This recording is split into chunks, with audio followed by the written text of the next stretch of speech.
Francis Spinner, 55 ans, 35 ans de carrière.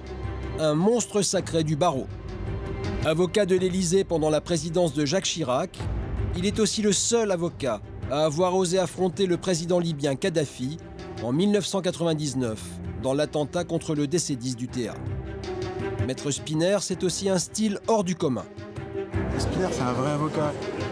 Un stratège hors pair qui force l'admiration de ses confrères. Mais écoutez, Francis Spinner est un avocat qui a beaucoup de talent, et tous ceux qui l'ont entendu peuvent en témoigner.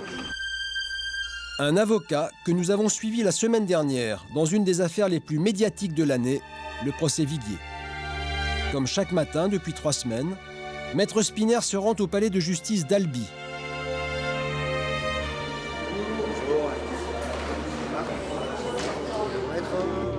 Dans le box, Jacques Viguier, le professeur de droit, accusé du meurtre de sa femme Suzanne.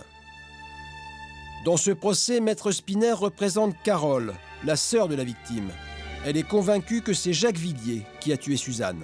Qu'est-ce que vous attendez de la plaidoirie de Maître Spinner aujourd'hui ? Qu'il puisse s'appuyer sur les faits et qu'il explique comment ma sœur a été tuée et comme quoi, qu'il explique notre conviction et comme quoi c'est sûr que c'est Jacques qui a tué ma sœur. Accusé d'avoir tué sa femme, Jacques Viguier a toujours nié. Acquitté en première instance, il est rejugé aujourd'hui à la demande du parquet, lorsque Suzanne disparaît mystérieusement du domicile conjugal le 27 février 2000. Jacques est le dernier à l'avoir vue. Nous avons toujours dit, et depuis Toulouse, que cette affaire, la vision que nous avions du dossier, en toute indépendance, c'était que ce dossier était une affaire de coups et blessures volontaires, ayant entraîné la mort sans intention de la donner. Pour Maître Spinner, plusieurs éléments accablent Viguier. Premier élément, le matelas sur lequel dormait Suzanne et que Jacques Viguier jette quelques jours après la disparition de sa femme. On ne le retrouvera jamais. Pour quelle raison ? Deuxième élément troublant, le trousseau de clés de Suzanne, que l'on retrouve à l'intérieur de la maison.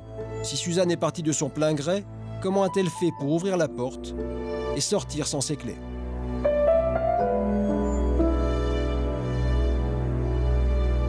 Le soir, Francis Spinner se concentre dans sa chambre d'hôtel.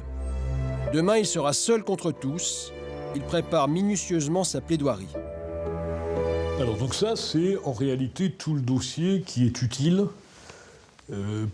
pour la plaidoirie, c'est-à-dire que chaque thème qui a une importance dans le dossier, donc par exemple là, c'est tout ce qui a trait à la question du trousseau de clés, parce que dans l'affaire Viguier, se pose la question de savoir comment, en réalité, Suzanne Viguier aurait pu partir de la maison alors que la maison est retrouvée fermée. Ça, c'est plus important parce que c'est tout ce qui a trait aux constatations sur le matelas. Et puis ensuite, c'est ce qui va, là, c'est la chemise plus importante parce que c'est ce qui structure la plaidoirie. On essaye d'expliquer au juré, elle n'a aucune raison de partir. Elle disparaît dans la nuit du samedi au dimanche, alors que le lundi, elle a rendez-vous avec un avocat, qu'elle veut divorcer, que le mercredi, elle a invité des amis pour une activité festive, et que dans l'organisation de sa vie telle qu'elle l'a expliquée à de nombreux témoins, elle est vivante, elle a l'intention de vivre et a l'intention de refaire sa vie.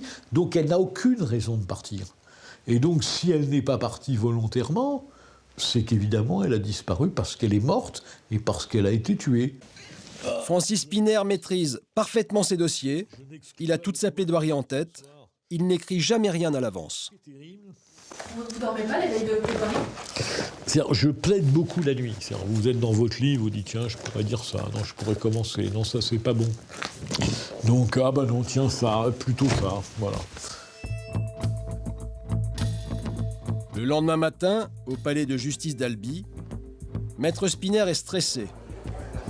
Dans quelques minutes, il va prendre la parole. C'est difficile parce que quand vous devez être à un moment de plaider une affaire importante, c'est vrai qu'à un moment donné, vous avez envie d'être isolé. Donc moi, à un moment donné, je suis dans la bulle et voilà. Mais je stresse, c'est l'estomac, c'est les nerfs, voilà. Vous stressez encore après toutes ces années de plaidoirie ? Ah oui, ça, je stresse. Dans la salle, tout le monde attend la plaidoirie du grand ténor. A priori, Francis Spinner va faire dans quelques minutes une excellente plaidoirie. C'est un type d'avocat très efficace parce qu'il se sent très bien, il a une très bonne, un bon sens de l'opportunité à l'audience. Voilà, il connaît bien son dossier. Voilà, il a une réputation démonstration qui n'est plus à faire. L'audience reprend, Maître Spinner entre en scène. Pendant 1h30, il explique aux jurés que Jacques Viguier a tué sa femme, dans leur maison, au cours d'une dispute conjugale. À l'issue de sa plaidoirie, Carole, la sœur de la victime, est bouleversée. C'est exactement ce que je voulais dire. Vous avez l'impression qu'on a ressuscité la mémoire de votre sœur? Je sais pas, mais en parlant ça de la victime. Qu'est-ce que vous attendez après cette plaidoirie? Que les jurés prennent conscience que c'est la victime. Face à Maître Spinner, le défenseur de Jacques Viguier, Maître Dupond-Moretti, l'homme aux 87 acquittements. C'est la première fois que les deux grands avocats s'affrontent dans un procès d'assises. Un événement très attendu. Dupond-Moretti-Spinner, c'est une belle affiche, oui, bien sûr. Mais ce qui est amusant aussi, c'est que les deux, visiblement, s'apprécient bien en audience. Ils se sentent, vous savez, c'est comme les grands fauves qui sentent qu'ils sont de la même catégorie. Ça va être un bel affrontement. Maître Dupond-Moretti va plaider l'absence de cadavres et de preuves pour tenter de faire acquitter Jacques Viguier. De retour à son hôtel, Francis Spinner s'interroge.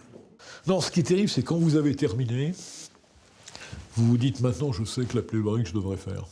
Parce que vous voyez ce que vous avez oublié, et vous oubliez toujours quelque chose, et vous vous dites, ça y est, maintenant que je serai prêt, je pourrai recommencer. Donc ça, c'est le côté agaçant, parce qu'il n'y a pas de deuxième prise et il n'y a pas de deuxième chance. Vous pensez que ça va se passer comment demain? Moi, je suis pas pessimiste, mais je suis pas optimiste non plus, je veux dire. Je pense que... D'abord, Jacques Viguier est acquitté en première instance, donc c'est vrai qu'il part avec un préjugé favorable. Puis je pense que l'absence de corps, c'est quand même dans un délibéré quelque chose qui peut revenir très fort. Donc je suis d'un optimisme très très mesuré. Le lendemain matin, retour au palais de justice.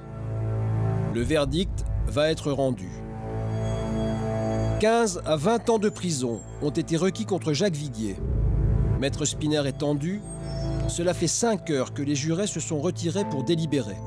Vous savez, moi je fais plus de pronostics sur la longueur des délibérés parce que j'ai tout vu. Cela dit, je pense qu'il y a souvent un signe. Quand vous rentrez, si vous voyez les jurés ne pas regarder Viguier, avoir la tête baissée, c'est en général qu'ils ont condamné. Quelques minutes plus tard, Jacques Viguier est acquitté. Il savoure sa victoire avec ses enfants, sa famille et ses amis.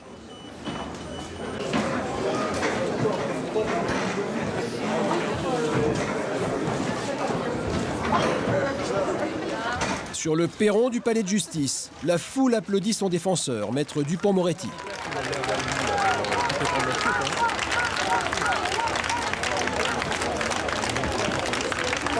Francis Spinner est déçu. L'affaire est finie. Personne ne saura ce qui est arrivé à Suzanne Viguier. Maître Dupond-Moretti, son adversaire dans ce procès, tient à lui rendre hommage. Francis Spinner est un avocat qui a beaucoup de talent, et tous ceux qui l'ont entendu peuvent en témoigner. C'est pas un combat d'avocat, c'est pas un combat c'est pas un concours d'éloquence, la cour d'assises, c'est tout sauf ça. Quand dans un dossier il n'y a pas de preuves et qu'on est partie civile, on peut pas non plus faire des miracles, voilà. L'affaire Viguier était le 123e procès en assises de Maître Spinner, qui part déjà vers d'autres combats.